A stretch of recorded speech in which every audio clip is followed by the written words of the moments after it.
I better not fall over. Hey guys, welcome back to another episode of Murray Crabb Fishing.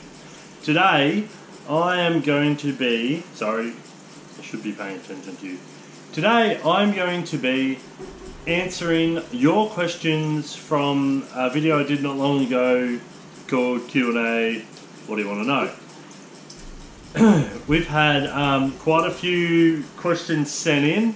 Hopefully I can get it all in this video. If not, I will do another video. Thank you so much for asking so many questions. I really didn't expect the amount that we got, so we really appreciate that you're with us and you're interested in seeing where we're at. Thanks for being with us so far. Thanks for getting us to where we're at. We can't do it without you, so we really do hope you guys are having a good time. We thank you for being with us and hope you continue to be with us.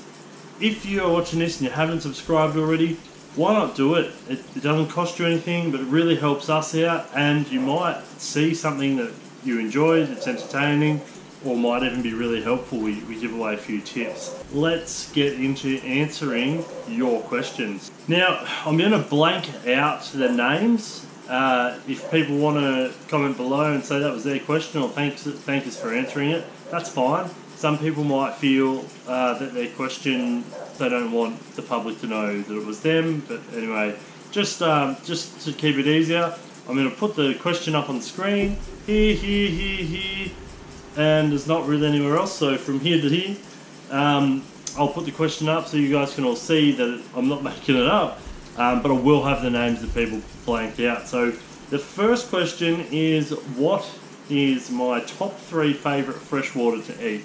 And I'll be honest, I much prefer saltwater fish to freshwater fish, but if I was going to give you my top freshwater fish, it would be trout, wild trout caught from a fresh, clear, fast-flowing cold stream, because that is a different fish to a lake fish or a fish that's caught from a trout farm. They don't taste anything alike. So a wild caught trout from up in the hills or a redfin.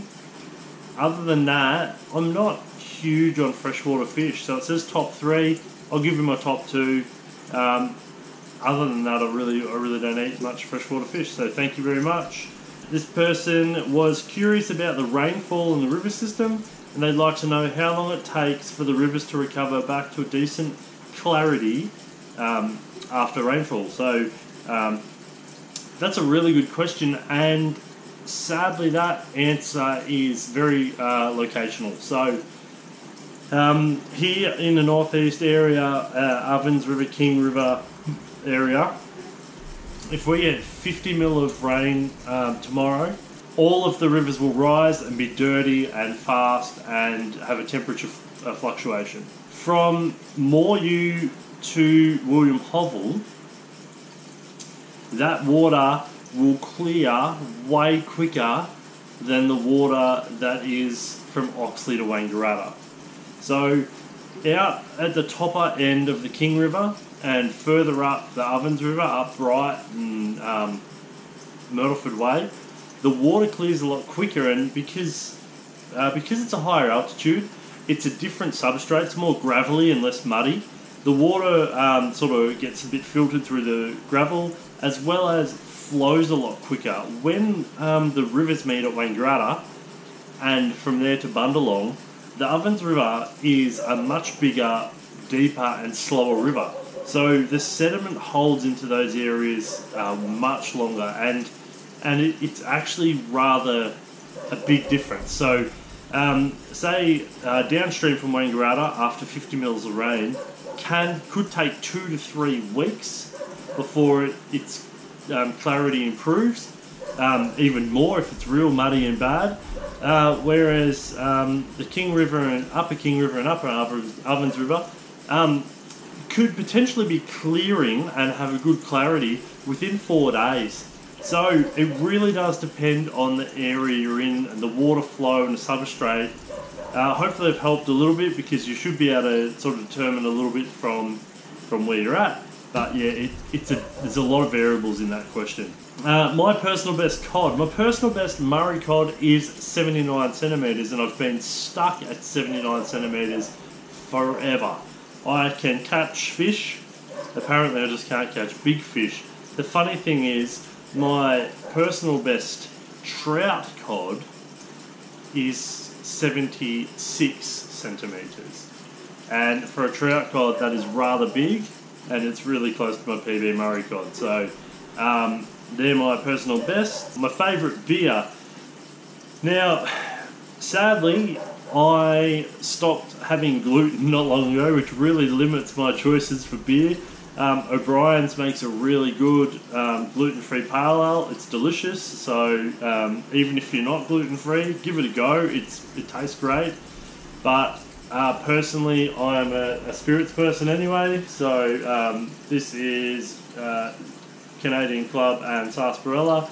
Often drink Captain Morgan's and Sarsaparilla, Canadian Club and Dry, any of those sort of mixes. I'm not real big on Coke.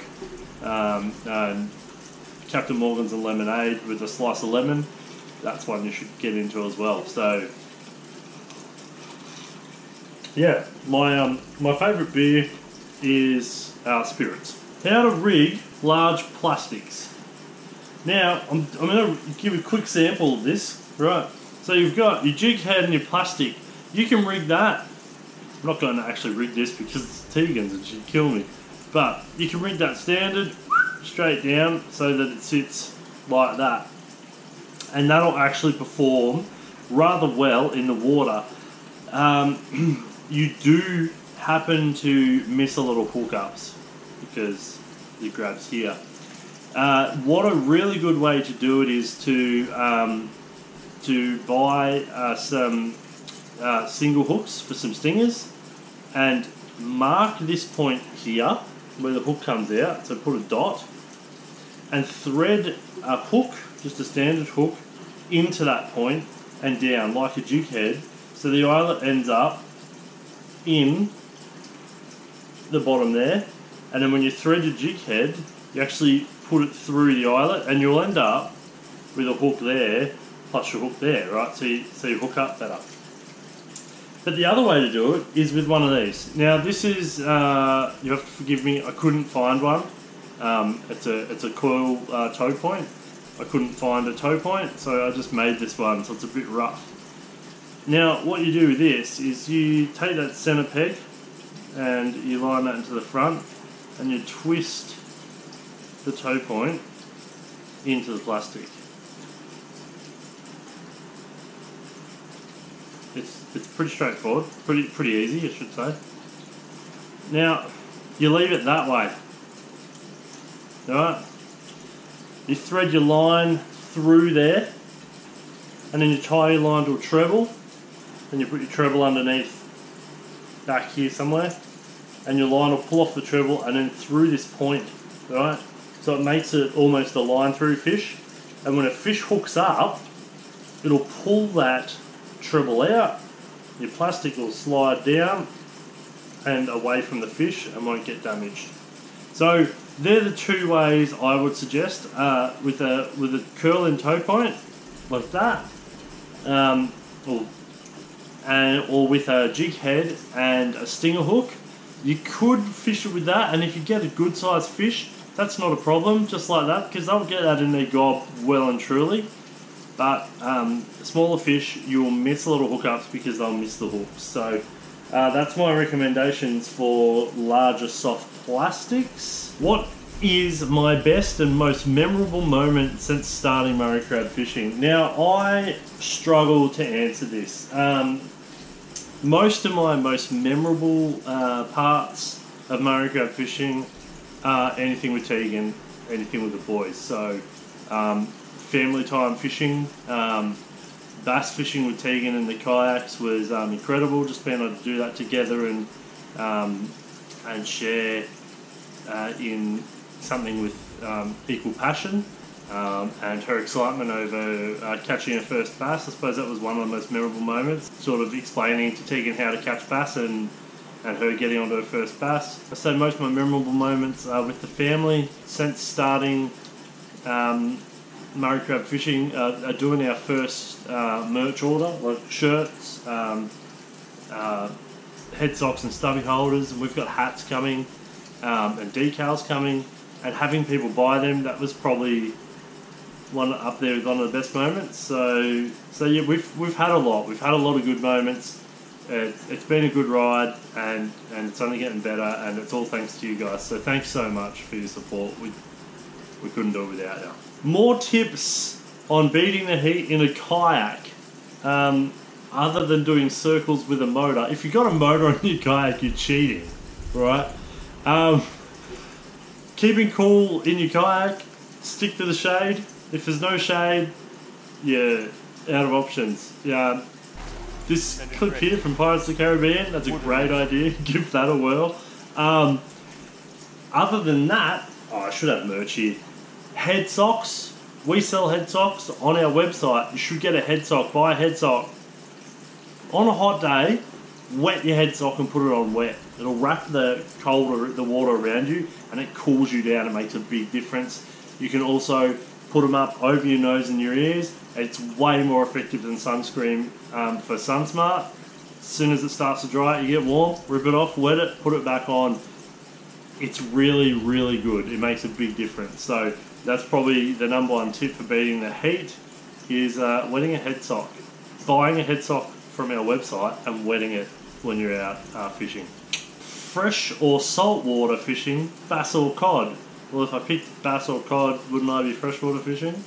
I get what you're saying. Because bass are not in our area and such a something we don't get to do very often, I would choose bass fishing over cod fishing. And in the next 3 weeks, within the next 3 weeks, one weekend, I am driving for the weekend 5 hours to bass water to fish for a day and driving back before it cools down and the bass shut down, because I want to catch bass. So I wouldn't necessarily say I'd do that for cod. So bass over cod, but I would probably choose saltwater over fresh. There's a lot of variety there. You can do a lot of different things all year round, and you can't beat flathead on the plate. So yeah, saltwater and bass fishing. Trout season starts in America on March the 30th. Are you in on that? If I had more money, I would be there. Sadly, I can't afford to go further than the end of my driveway at the moment, so no. Where is my favourite place to fish and catch reddies, and the same for yellowbelly? My favourite place to catch redfin, the most enjoyable redfin session I've ever had, is in Lake Eildon. Land-based, so you don't need a boat, in amongst the sticks. Nothing big, but we caught so many fish and it was just so much fun. Yellow belly, I think the best fun I've had chasing yellows, or if I was going to go and chase yellows, I'd go to Bundalong and fish the Kabungi. Yeah, I enjoy that. That's good yellow fishing. So I'd go to, you need a kayak or a boat for that, but in the kayak, not a problem. Just in the river at Bundalong and fish the Kabungi. Yeah, good yellow fishing. Apart from dizzy scent, what are the main tools and gear you would never hit the water without? I'll tell you what, I never hit the water without a glove. I never hit the water without fresh water and food. Never go without pliers. Even if you're fishing for reddies or something, sometimes you just get that hook that's stuck. So having a glove so you can hold a fish firmly without hurting it, and pliers so you get a hook out, absolutely essential. And always having plenty of water and food when you go out. Even if you're going somewhere trivial, it's just essential to look after yourself. I'd put them right up there. Sunscreen, of course, some Murray Crab merchandise that you can get at our website. No, but yeah, I think they're the things, and I love that you put apart from dizzy scent, because it's probably number one on the list. Never fish without dizzy scent. Go and check out dizzy scent. Have I been fishing around Wagga? No, I haven't, sadly. I really want to start exploring further afield, fishing new places, because that's one of my most enjoyable things to do. One of the things I find most enjoyable but I have not fished around Wagga. What's the latest month after summer that redfin are still biting? Have you caught them in winter? So the redfin don't really fire up crazy until about this time of year, which is right on the end of summer. They do fish over summer well, on and off on days. Generally towards this time of year, they're really consistent. And even for the next 6 to 8 weeks, I would be pretty confident chasing redfin. After that, they really do start to slow down. So I'd say 8 weeks after summer ends, they'll start to die off. You will still get them, and I have caught redfin in winter, and I find that the calibre of the fish really improves in winter. So it's a lot harder to catch them. They slow right down, but the big fish are more active over the small fish, and you'll catch bigger reddies. That is my experience anyway. So yeah, you can catch them in winter, and it's definitely worth a try. This person under the Q&A questions video asked, where do you want me to comment?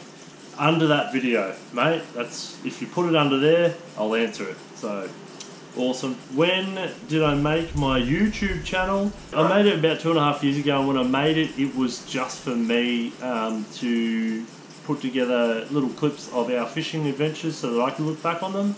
After gaining a few subscribers, I decided, why don't I try and make some entertaining stuff and entertain those subscribers.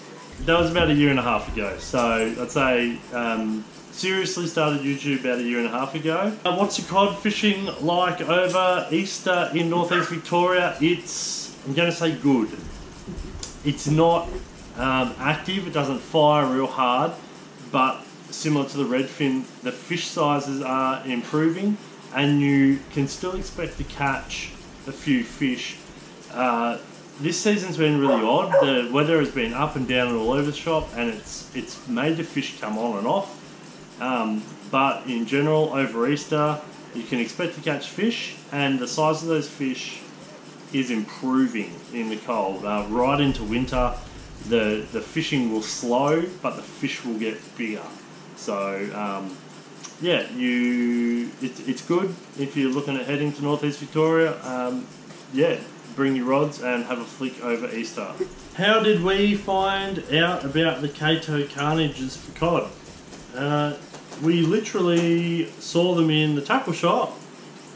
Tegan bought one because it was cute, and we started using them, and they performed amazingly, so we've gone with them. She then also decided they were that cute she'd get a smaller version and cleaned up on the bass as well. So I think I owe using Catos to Tegan. Would I rather catch a big rainbow trout or a big brown? And which would Tegan prefer? We both have the same answer for this. I collaborated with her. I asked her. I consulted with her, and we both agree we would both prefer to catch a big wild rainbow trout. And the reason being, most of the water we fish predominantly browns. We've caught largish browns, and the waterways we fish, the rainbows definitely go harder. They get airborne, and they're just way more feisty. So a big rainbow is both of our preferred big trout. And how big is mine and Tegan's personal best bass? Tegan's is 34 centimetres and mine is 36 centimetres. So nothing huge, but nice sized bass, and we're both pretty close in the bass stakes. So we'll have to get into fixing that and blowing her out of the water. And the last one, which is a multi-tiered question. If you had to choose one river or lake to fish, what would it be and why? What would you target in that waterway and with what? If I had to choose one, I would choose Lake Tyers near Lake's entrance. I would choose it because I know it and it does hold some good fish, and I know how to fish it and where to fish it, I would target predominantly flathead because they're delicious. They're my favourite table fish, and there's plenty in there. They're a good sustainable fish. They've got a good breeding cycle, and fisheries slot limits really protect the breeding stock, so that's great. And I would target them predominantly with our Murray Crabb fat tail plastic. It works really well, but then if that's not working, fish are up and down, soft bodied lipless crankbaits and hard bodies, slow sinking hard bodies over the flats. And that was the last question, guys, so I hope I answered your question satisfactorily. Thanks for watching. I hope you got this far. If you do have questions in the further and you want Q&A things to be a thing in the future, then I will be happy to do that. So leave us some questions, and I'm not going to make it a super regular thing, but potentially every couple of months I might collate all the questions we've got and do one if you guys keep leaving us questions. So thanks for all the questions, thanks for watching, we really hope you enjoyed. Don't forget to subscribe, like, share, follow us on Facebook, Instagram, FishBrain, go to our website, buy some stuff, you'll love it, we'll love it. Thanks for watching, catch you in the next one.